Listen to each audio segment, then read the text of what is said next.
Nama tuffatamee ogeessa yaalaati. Seenaa dinqisiisaa. Yeroo baay'ee namoota bifa isaaniitiin madaalla. Namni uffata salphaa uffatee akka nama homaa hin beeknetti ilaalama. Garuu har'a seenaa tokko isinitti himna. Seenaa nama tuffatamee garuu dhugaan isaa dinqisiisaa ta'e. Namni kun uummata gidduu jiraata. Uffanni isaa salphaadha. Dubbii baay'ee hin dubbatu. Namoonni isa ilaaluun qofa darbu. Tokko tokko immoo itti kolfu. Nama faayidaa hin qabne jechuun tuffatu. Garuu inni arrabsamus hin deebisu. Aarii hin agarsiisu. Callisee obsaan deema. Garuu dhugaan guddaa tokko jira. Namni kun ogeessa yaala baqaqsanii olaanaadha.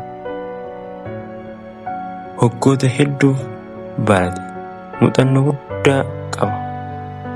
Garuu of hin dhaadu, of hin agarsiisu. Beekumsi isaa tasgabbaa'ee of keessatti qaba. Guyyaa tokko balaa guddaan uumama.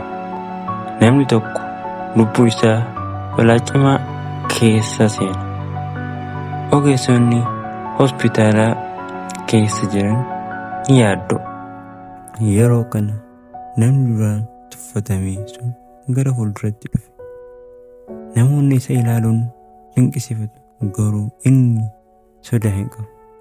Beekumsa isaa fayyadamee hojii yaalaa jalqaba. Daqiiqoota muraasa booda lubbuun namaa ni baraaramti. Hundumtuu dinqisiifata. Yeroo kana dhugaan ifa baha. Namni duraan tuffatame sun ogeessa guddaa ta'uu isaa hundumtuu hubata. Warri isa arrabsaa turan ni gaabbu. Namni tokko bifa isaatiin madaalamuun dogoggora ta'uu hubatu. Seenaa kana irraa barumsa guddaa tokko jira. Namni bifa isaatiin hin madaalne. Namni kamiyyuu dandeettii guddaa dhokkataa qabachuu danda'a. Obsii gad of qabuu fi hojii gaariin yeroo isaa eegee argatee ni ifa baha. Yoo seenaa kana jaalattan like, share, channel subscribe godhuun seenaa dinqisiisaa biraa deebinaa. Galatooma.